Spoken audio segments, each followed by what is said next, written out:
Berlatar di tahun 90-an, kita akan berkenalan dengan seorang sopir taksi di kota New York, Jerry Fletcher.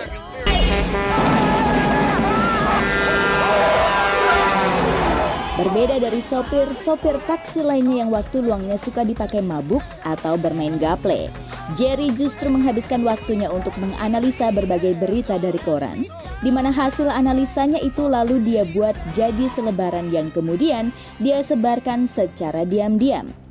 Meskipun hanya sopir taksi, namun Jerry tampaknya seorang yang kritis, di mana dia meyakini kalau berbagai peristiwa dunia yang terjadi, seperti pembunuhan John Lennon, meledaknya pesawat ulang-alik, dan lain-lain, merupakan ulah rekayasa konspirasi kelompok tertentu untuk tujuan-tujuan tertentu. Saking yakinnya Jerry akan teori ini, dia bahkan sering menceritakannya pada semua orang, tak terkecuali pada nenek-nenek penumpang taksinya. Karena itu hidupnya jadi agak-agak parno. Jerry selalu curiga kalau ada agen rahasia mengikutinya, dan itu sebabnya dia selalu keluar masuk apartemennya lewat jalur belakang. Dia juga memasang 3 gembok di pintu serta menaruh botol di handle-nya sebagai alarm yang akan memperingatkan kalau ada orang yang mencoba masuk. Tak sampai di situ, Jerry juga takut kalau ada yang meracuni makanannya. Karena itulah kulkasnya juga dia pasangi gembok. Begitu pula kaleng-kaleng makanannya.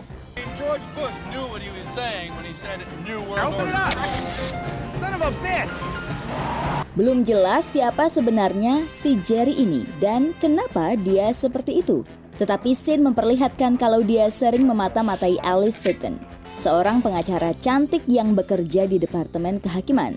Dan seperti umumnya orang bule yang cuek dan percaya diri, sekalipun cuma sopir taksi, namun Jerry tanpa ragu-ragu sering mendatangi Alice di kantornya.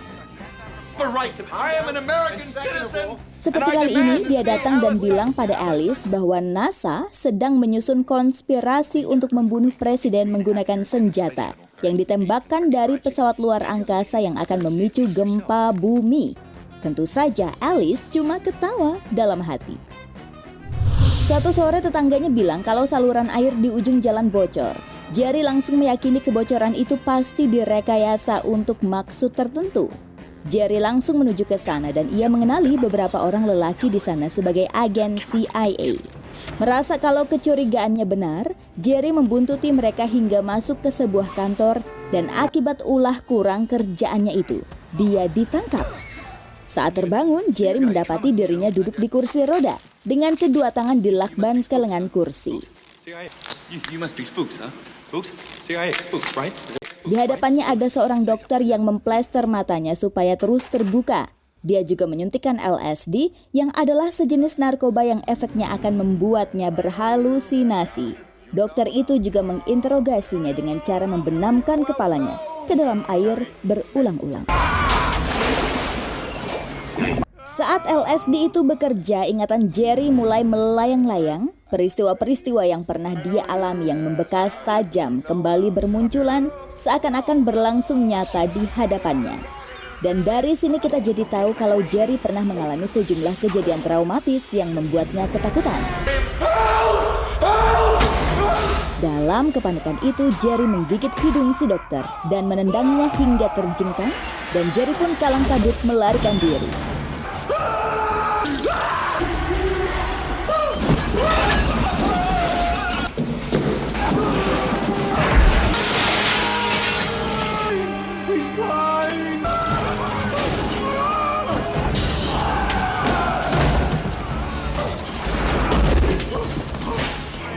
Dalam kondisi sempoyongan akibat pengaruh LSD, Jerry berhasil menyembunyikan diri di dalam truk laundry hingga bisa lolos dari sana.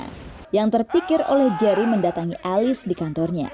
Sekalipun untuk itu harus lebih dulu ribut dengan satpam yang berusaha menghadangnya. Jerry bilang pada Alice kalau dia baru saja diculik dan dia sempat menggigit hidung orang yang menculiknya. Setengah tak percaya, Alice berusaha menenangkan Jerry hingga akhirnya lelaki itu terlelap di pangkuannya. Sebagai orang yang dianggap membuat onar di kantor pemerintah, Jerry ditangkap polisi. Namun karena ada luka di tubuhnya, Jerry dirawat di rumah sakit dan tangannya diborgol ke tempat tidur.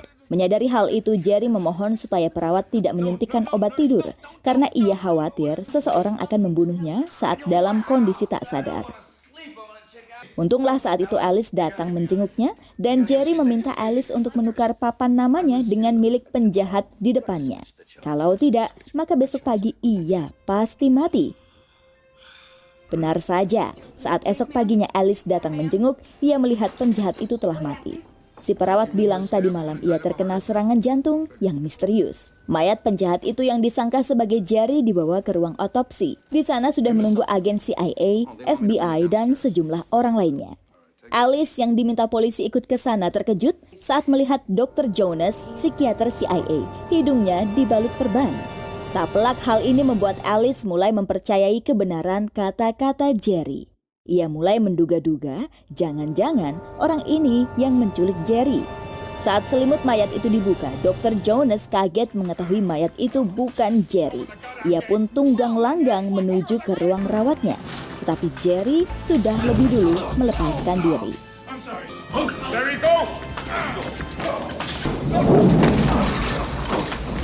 Jerry menjatuhkan diri ke ruang laundry, di mana dengan cerdik dia memakai seragam dokter lalu berlaga akrab dengan seorang dokter betulan untuk mengecoh polisi yang berjaga di pintu keluar. Sementara itu, Dr. Jonas meminta Alice untuk makan siang dengannya di kantin, di mana ia menanyai Alice kenapa dia membolehkan Jerry menemuinya di kantor. Dan Alice menjawab bahwa hal itu dia lakukan karena Jerry pernah menyelamatkan dia dari penodongan. Saat kembali ke bekas ruang rawat Jerry, Alice melihat tulisan Geronimo di dalam laci. Selain itu, ia juga menemukan sebundel kunci dan sebuah buku novel The Catchers in the Rye. Agen Lowry bilang novel yang sama juga dibaca oleh Mark David Chapman sesaat sesudah menembak John Lennon. Saat mereka mendiskusikan hal itu, agen-agen CIA datang dan menyita semua barang Jerry. Namun agen-agen CIA tak bisa menemukan Jerry sekalipun, mereka menyisir seluruh gedung. Karena Jerry ternyata bersembunyi di mobil Alice. Oh my God! I'm sorry. Jerry mengajak Alice ke apartemennya dan memberikan PIN anggota Perserikatan Sopir Taksi miliknya pada Alice. Jerry menceritakan teori-teori konspirasi yang selama ini dia sebarkan dalam selebaran, di mana dia meyakini bahwa sutradara Oliver Stone adalah juru bicara rejim George Bush, bahwa pemerintah menyembunyikan eksistensi UFO. That's why they call them they and them, you know. Dengan heran Alice bertanya kenapa Jerry punya belasan buku novel The Catchers in the Rye. Jerry mengaku nggak tahu kenapa tiap kali dia melihat buku novel The Catchers selalu muncul dorongan kuat buat membelinya. I have to buy it. Saat tengah asyik ngobrol itu, tiba-tiba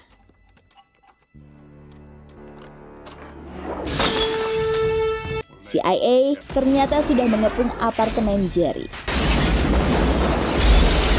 Mereka mendobrak masuk, namun kita melihat kalau dia sudah memperhitungkan segala kemungkinan sedetail-detailnya. Jerry langsung menyalakan kembang api yang akan membakar semua dokumen miliknya. Dia juga sudah merancang jalur pelarian lewat lorong rahasia yang tersembunyi di bawah meja. Sekaligus Jerry sudah mempersiapkan seragam dinas pemadam kebakaran yang dia kenakan untuk penyamaran sembari memanggul Alice keluar dari sana. Keduanya lalu pergi ke apartemen Alice, namun dalam obrolan Jerry nggak sengaja bilang kalau ia sering melihat Alice melalui jendela kamarnya saat ia berlatih treadmill. Hal mana membuat Alice kesal karena merasa dimata-matai sehingga ia mengusir Jerry keluar. Di pinggir jalan, Jerry menodong agen Lowry yang sedang mengawasi apartemen Alice. Dia memperingatkannya jangan sampai menyakiti Alice sebelum menggetoknya. CIA sebetulnya sudah kehilangan jejak Jerry, namun saat melewati toko buku, Jerry nggak bisa menahan dorongan untuk lagi-lagi membeli novel The Catchers.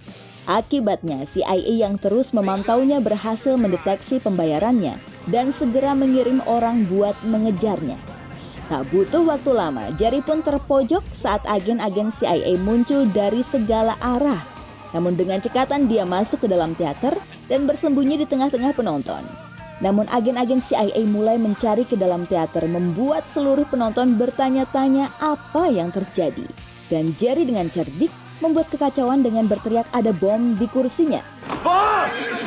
Penonton pun seketika panik berhamburan dan Jerry memanfaatkan situasi itu untuk kabur. Di sisi lain, Alice yang mulai curiga bahwa ada yang tidak beres dengan orang-orang CIA yang mengejar Jerry, berusaha mencari jawaban dengan mengontak orang-orang yang mendapat selebaran dari Jerry. Kecurigaannya semakin menjadi-jadi saat tahu beberapa orang yang mendapat selebaran dari Jerry ternyata tadi malam mati akibat serangan jantung dan bahkan ada yang baru saja tewas akibat kecelakaan.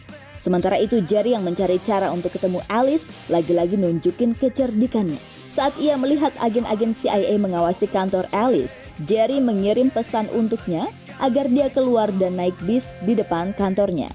Tanpa diketahui oleh agen-agen itu, Jerry memasang kabel baja di pantat mobil mereka dan mengaitkannya dengan gerobak pedagang kaki lima. Akibatnya, sewaktu mereka melihat Alice naik bis dan berusaha menguntitnya.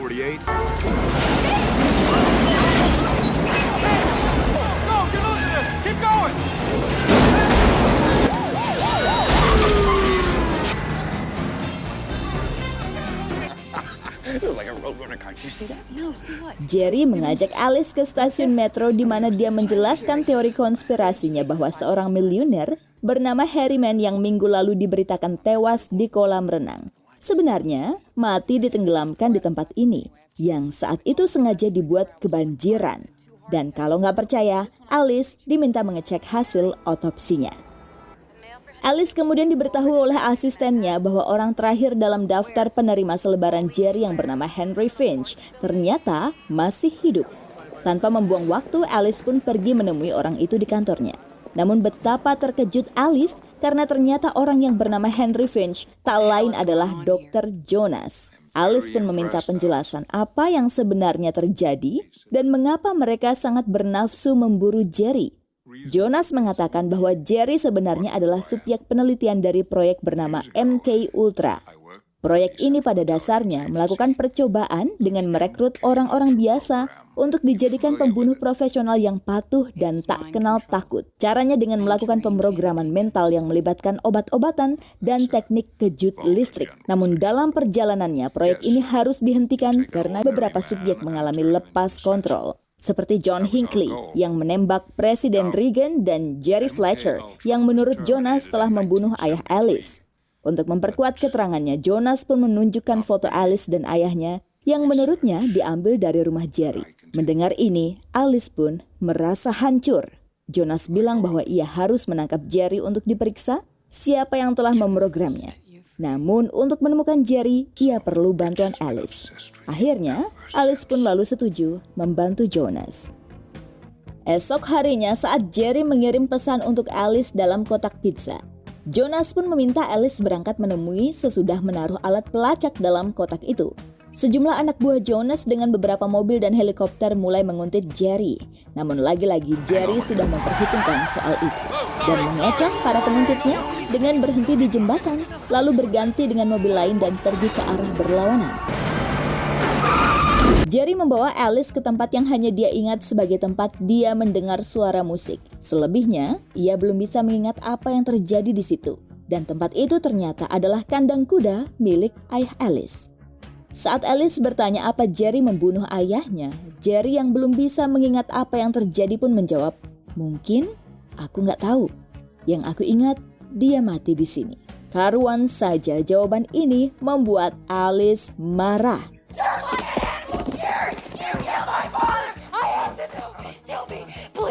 Belakangan Jerry mulai ingat bahwa dia dikirim Jonas ke ruang pengadilan untuk membunuh ayah Alice yang adalah seorang hakim, di mana ayah Alice ini bermaksud membongkar kasus operasi rahasia yang dilakukan Jonas. Namun Jerry mengaku ia tak sampai hati membunuh ayah Alice karena ia melihat Alice ada di ruang pengadilan. Itulah pertama kali ia bertemu Alice dan ia jatuh cinta.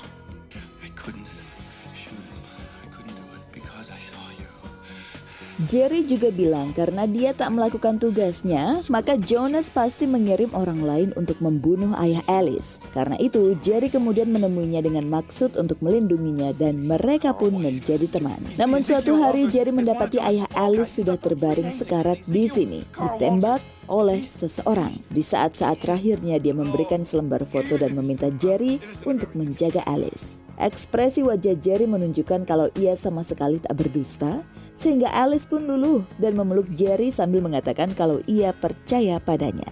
I believe you. Oh, no. Before you go. Sayangnya momen itu harus terganggu oleh datangnya agen-agen CIA. Rupanya di perjalanan tadi, Alice diam-diam melakukan miss call supaya mereka bisa mendeteksi lokasi sinyal handphone Alice. Dan sekarang Alice menyesal karena mereka bukan cuma meringkus Jerry, tapi juga menembak mati atasan Alice. Alice, you all right?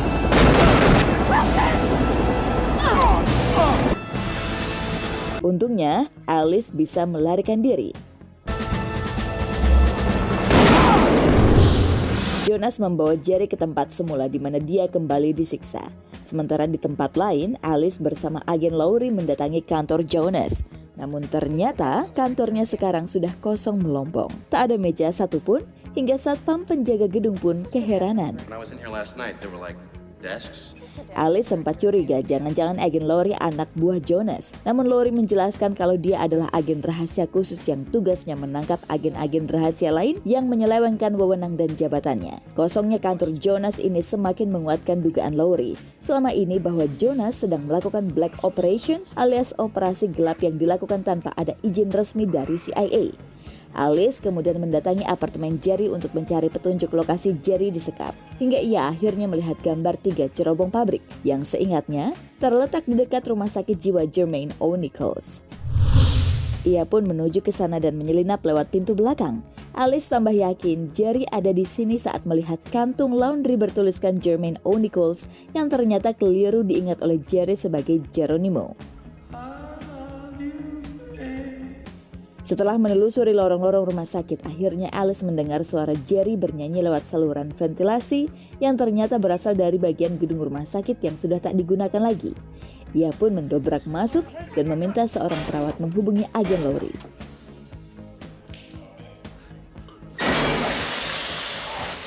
What'd you think this would get you, Jerry? Are you all right? Are you all right? Bahkan dalam situasi gawat seperti itu, Jerry bisa-bisanya meminta Alice menciumnya. Jerry, you continually surprise me. Pada saat yang sama, agen Lowry dan 2 rekannya datang terlibat adu tembak dengan salah satu orangnya Jonas. Sehingga Jonas memerintahkan orang-orangnya yang lain membantunya, sementara dia sendirian menjaga Jerry dan Alice. Saat itulah Jonas mengucapkan ejekan yang membuat Alice sadar bahwa Jonas lah yang membunuh ayahnya.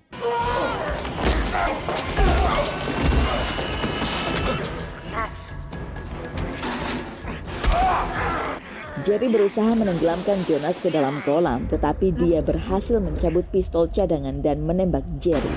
Namun saat itu juga Alice menembak Jonas berulang-ulang sebagai tebusan atas kematian ayahnya. Jerry terluka parah dan tampak sekarat. Namun dalam kondisi seperti itu dia masih bisa bilang pada Alice bahwa dia mencintainya. I love you. I do. Jerry, somebody help me, please! Di dalam heli ambulans, detak jantung Jerry sempat terhenti, sehingga Alice yang mulai tumbuh rasa simpatinya dengan panik memanggil-manggil Jerry. Jerry, look at me! Beberapa waktu kemudian tampak Alice mengunjungi kuburan Jerry, di mana ia meletakkan pin perserikatan pengemudi taksi yang dulu diberikan Jerry di atas nisannya. Alice tampak sangat sedih dengan kepergian Jerry. Namun tanpa Alice ketahui saat ia berkuda, ternyata diam-diam Jerry yang ditemani agen Lowry mengawasinya dari dalam mobil. Ya, demi keamanan, agen Lowry memalsukan kematian Jerry sampai kasus proyek kotor Jonas ini tuntas diungkap. Saat itulah nanti Jerry baru bisa menemui Alice dengan aman. Dan di akhir film kita diperlihatkan saat Alice menyadari pin pengemudi taksi yang kemarin ia taruh di nisan Jerry ternyata kini sudah menempel di pelana kudanya. Dan Alice pun tersenyum karena ini merupakan pertanda kalau Jerry sebenarnya masih hidup. Kisah pun tamat. Stay happy, stay healthy. Saya Destiana and see you next time.